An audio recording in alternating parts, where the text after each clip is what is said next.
Bonjour tout le monde, j'espère que vous allez bien. Aujourd'hui, on va considérer l'une des questions les plus intéressantes de la grammaire française, c'est l'accord du participe passé. Notre leçon a pour objectif maîtriser, les élèves doivent maîtriser les règles de l'accord des participes passés.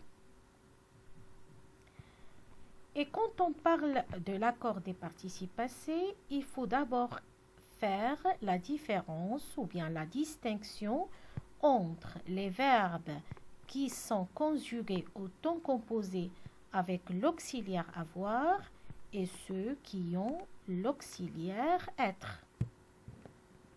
Commençons par les verbes qui exigent le verbe avoir comme auxiliaire.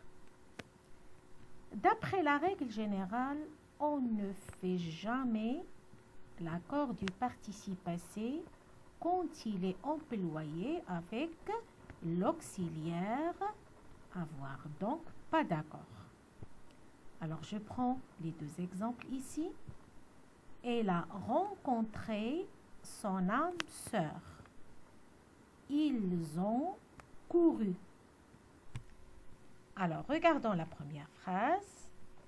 Bien que le sujet soit féminin, ça veut dire elle, le participe passé reste invariable. Rencontrer, accent à la fin. Deuxième phrase, la même chose. Le sujet est au pluriel. Le participe passé reste toujours invariable, couru avec U à la fin. Ça veut dire il n'y a pas d'accord. Cependant, il y a quelques exceptions à cette règle. Et toutes ces exceptions-là sont liées à la place du COD par rapport au verbe.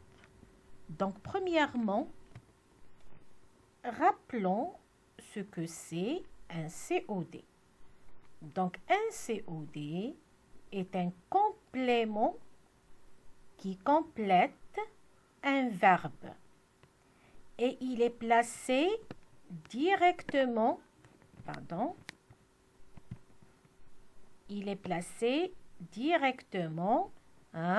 après le verbe. Ici, il se place directement après le verbe. Il n'y a pas de préposition entre ce complément et le verbe. On parle alors d'un verbe transitif. On l'appelle un verbe transitif direct. Alors, par exemple, dans cet exemple-là, il a rencontré son âme sœur. On pose la question, il a rencontré qui? Son âme sœur. Donc, son âme sœur est le complément d'objet direct qui complète le verbe rencontrer. Et généralement, ce COD se trouve toujours après le verbe. C'est l'ordre des mots habituels. Toujours, on a sujet, verbe, complément. Et à ce moment-là, il n'y a pas d'accord du participe passé. Il n'y a pas d'accord. Et le verbe toujours reste invariable. Donc, je répète, avec le complément d'objet direct placé après le verbe, le participe passé reste toujours invariable. Mais, parfois, on peut rencontrer un ordre des mots qui n'est pas habituel. Ça veut dire sujet, verbe, complément. Il s'agit des cas dans une phrase où nous avons d'abord un complément d'objet direct suivi du verbe. Par exemple, regarde les photos que j'ai prise. Contrairement à l'exemple précédent où le complément d'objet direct se place après le verbe, dans cette phrase-là, alors vous pouvez voir que le complément d'objet direct, les photos, se place avant ou bien devant le verbe prendre. Et dans ce cas, bien sûr, nous devons faire l'accord avec ce complément qui est placé avant. Photo est un nom féminin pluriel, donc il exige l'accord et nous ajoutons ES, donc E de féminin et S de pluriel. Et on obtient participe passé prise. Considérons aussi le deuxième exemple. Ta sœur, je l'ai rencontrée. Dans cette phrase, on a remplacé le complément d'objet direct qui est ta sœur par un pronom. Alors, la phrase de base, c'est « J'ai rencontré ta sœur ». Alors, j'ai remplacé le complément d'objet direct par le pronom convenable ici, qui remplace la sœur. Et bien sûr, lorsque le COD est un pronom, donc il prend sa place devant le verbe comme on a l'habitude de faire avec tous les pronoms. Ainsi, nous devons faire l'accord du participe passé rencontré avec le complément placé avant. Et c'est pour cette raison que nous ajoutons E ici à la fin du participe passé rencontré. Donc, participe passé accordé avec un COD qui est placé avant. Un autre contexte où on peut rencontrer un COD placé avant. Dans une phrase interrogative, commençons par « quelle ». Donc, quelle robe as-tu acheté? Alors ici, dans cette phrase, nous devons accorder le participe passé avec la robe qui est un COD placé avant parce qu'on peut dire tu as acheté la robe. Donc robe, c'est un complément d'objet indirect. Et ce complément d'objet indirect se trouve devant le participe passé. Donc on doit accorder normalement comme on a fait dans les exemples précédents. Donc, toujours lorsqu'on a COD placé avant, toujours il faut faire l'accord. Un autre contexte dans lequel le COD se place devant le verbe, c'est lorsqu'on a une question avec combien de. Par exemple, ici, combien de livres as-tu lu? Donc, livre est un COD du verbe lire. Et ce complément est placé devant le verbe parce que c'est une question qui commence avec combien de. Et nous devons faire aussi l'accord, le verbe alors lire ici, lu avec S à la fin. Et le dernier contexte où on peut rencontrer un complément d'objet qui précède le participe passé quand on a une phrase exclamative, commençons avec quelle. Donc, quelle belle journée nous avons passée. Donc, nous avons passé quoi? Une belle journée. Ce complément d'objet direct placé avant le participe passé. Donc, on doit accorder ce participe passé-là. Donc, on a ajouté E à la fin pour accorder au féminin parce que le complément d'objet est au féminin. Alors, retenons que avec l'auxiliaire avoir, les participes passés restent invariables. hein, ils ne s'accordent pas. Mais il faut retenir aussi que dans ces contextes-là, donc il y a 5 contextes, hein, nous mettons dans lesquels, ces 5 contextes dans lesquels on met le COD avant le verbe. Alors à ce moment-là, nous devons faire l'accord, hein, toujours du participe passé, hein, comme vous voyez ici, toujours on a accordé le participe passé avec ces compléments-là qui sont placés avant les verbes. Passons maintenant au deuxième groupe de participes passés, hein, ceux qui se conjuguent au temps composé avec l'auxiliaire être.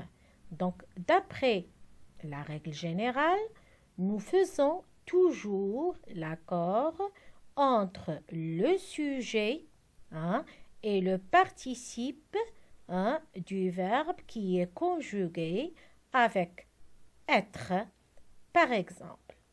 Alors, je lis les 2 exemples ici. Elles se sont arrivées. Ils ont été bien accueillis. Je répète. Elles se sont arrivées. Ils ont été bien accueillis. Alors, dans la première phrase, on a accordé le participe passé arrivé avec le sujet elle, hein, au pluriel. Donc, hein, on ajoute, hein, le E de féminin et le S, hein, de pluriel. Deuxième exemple, ils ont été bien accueillis. Donc ici, le verbe être est conjugué au passé composé. Hein, ils ont été bien accueillis. Donc, on a bien accordé le sujet, le participe passé du verbe accueillir, hein, avec le sujet il au pluriel. Donc, toujours avec l'auxiliaire être, hein, les participes passés doivent être accordés avec les sujets. Mais il faut faire attention aux verbes pronominaux. Alors, il faut savoir qu'il y a des contextes où il n'y a pas d'accord avec les participes passés, bien que tous les verbes pronominaux soient conjugués avec l'auxiliaire être. Hein? Même si on conjugue toujours les verbes pronominaux avec l'auxiliaire être, parfois on ne fait pas l'accord. Alors, rappelons, hein, les cas où il faut faire l'accord et ceux où il n'y en a pas. Rappelons d'abord qu'il y a des cas, hein, qu'il y a des verbes pronominaux qui sont toujours pronominaux, qui sont essentiellement pronominaux, comme on a vu déjà dans les cours précédents. D'autres verbes sont accidentellement pronominaux, ça veut dire pas toujours pronominaux, comme les verbes pronominaux réfléchis et réciproques. Alors, les verbes réfléchis, les pronoms réfléchis et réciproques, c'est-à-dire les verbes qui peuvent avoir les 2 formes, hein, une forme pronominale et une autre forme qui n'est pas pronominale. Par exemple, comme le verbe voir, on peut trouver voir et on peut trouver se voir. Alors, le verbe voir, il peut être pronominal, parfois non. Le verbe, par exemple, parler, on peut trouver le verbe parler et on peut trouver aussi le verbe se parler. Alors, ces verbes-là ne sont pas toujours pronominaux, donc ils peuvent parfois être pronominaux, parfois non. Alors, je commence par les verbes qui sont essentiellement pronominaux. Et je donne ici l'exemple du verbe s'évanouir qui est toujours un verbe pronominal. Alors, dans ce cas-là, le participe passé de ce verbe doit s'accorder toujours, hein, avec le sujet de ce verbe-là. Alors, par exemple, elle s'est évanouie. Hein? Alors, participe passé accordé avec le sujet, on ajoute E à la fin. Passons maintenant aux verbes pronominaux qui sont accidentellement pronominaux, c'est-à-dire réfléchis et réciproques, ou bien les verbes qui peuvent avoir les deux formes à la fois, une forme pronominale et une forme non pronominale. Comme on a dit tout à l'heure, on a donné l'exemple du verbe voir et le verbe se voir. Le verbe ici, dans cet exemple-là, le verbe laver et le verbe se laver. Alors, je lis l'exemple. Elle s'est lavée en 10 minutes. Je répète, elle s'est lavée en 10 minutes. Dans ce cas, le participe passé s'accorde avec le COD s'il est placé devant le verbe. Alors ici, où est le COD? Le COD, c'est le pronom réfléchi ici ce, qui joue le rôle d'un complément d'objet indirect. Alors comme ici, regardez la phrase, elle s'est lavée, ça veut dire elle a lavé elle-même. Elle a lavé elle-même. Donc le ce pronom réfléchi ici remplace le COD elle-même. Alors vous voyez un COD placé avant, comme on a vu le cas des participes passés qui s'accordent avec les COD placés avant. Alors ici, laver, on ajoute le E de féminin parce qu'il s'accorde avec ce qui remplace, pronom réfléchi qui remplace elle-même. Mais il est important de noter ici que si le verbe pronominal a un COD, alors comme l'exemple ici, elle s'est lavé les cheveux. Alors, et je pose la question, elle s'est lavé quoi? Les cheveux.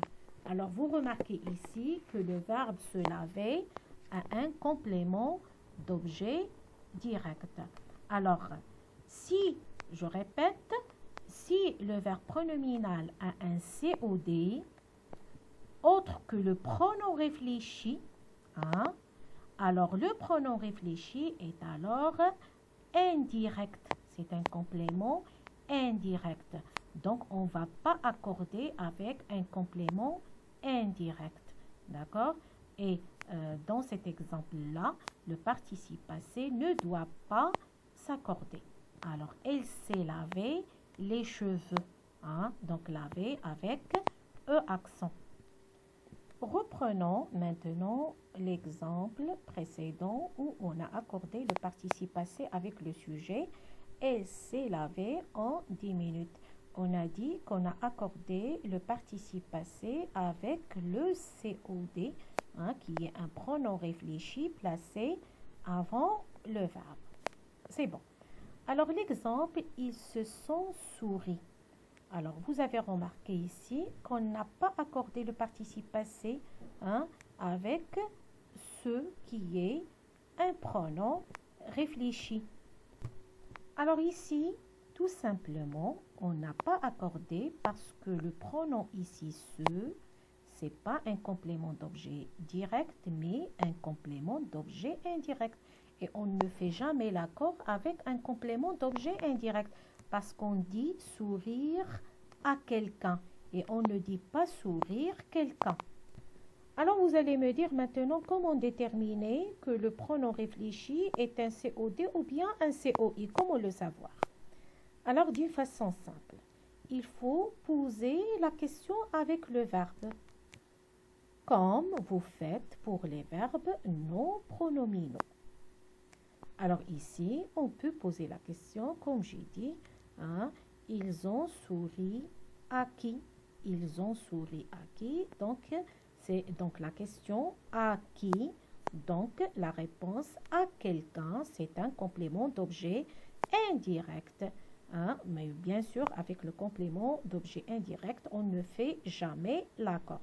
Donc, toujours, avant d'accorder ou bien non, toujours, il faut poser la question avec le verbe. Un autre exemple, par exemple, dans la phrase « Ils se sont téléphonés ». Alors, est-ce que je dois faire l'accord ici ou bien non? Donc, ils se sont téléphonés. Hein? Je pose la question avec téléphoner. Il a téléphoné à qui? Donc, réponse, c'est un complément d'objet indirect. Donc, il n'y a pas d'accord. Je vais écrire le participe passé téléphoné à la fin, E accent. Cependant, il existe des cas exceptionnels où le participe passé des verbes pronominaux reste invariable. Alors, comme vous voyez ici, pas d'accord avec les verbes suivants. Alors, le verbe se plaire et ses dérivés, se déplaire, se complaire, et aussi le verbe sourire. Le verbe sourire reste toujours invariable. Il ne s'accorde jamais. Il ne s'accorde jamais. Aussi, pour les deux verbes, se faire et se laisser lorsqu'ils sont suivis d'un infinitif. Par exemple, elle s'était plu. Donc, c'est le verbe se plaire. Le verbe se plaire conjugué au plus que parfait. Elle s'était plu à faire de la peinture. Donc, ici, le sujet, c'est elle, féminin. Le participe passé reste invariable. Il ne s'accorde pas. Le deuxième exemple, ils se sont laissés tomber en boule. Alors, comme vous remarquez ici, comme on a dit, quand vous avez le verbe se laisser, le verbe se laisser et le verbe se faire, quand ils sont suivis d'un verbe à l'infinitif, jamais on ne fait l'accord. Alors, vous avez ici le sujet féminin pluriel, laisser avec E accent. Donc, pas d'accord. Alors, en résumé, ce qu'il faut retenir, c'est que dans les temps composés avec l'auxiliaire avoir, on ne fait pas d'accord avec le sujet.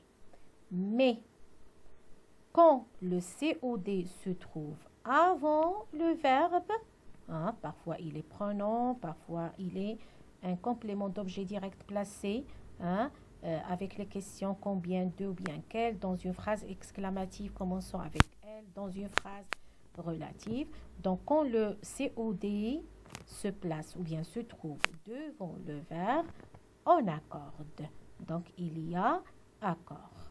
Alors, il y a seulement 4 contextes où cette situation-là est possible. Ça veut dire, alors, avec l'auxiliaire avoir, pas d'accord toujours, mais 4 contextes dans lesquels on fait l'accord lorsque le COD est placé avant. Pour les participes passés qui se conjuguent avec l'auxiliaire être, d'habitude, nous faisons l'accord avec le sujet.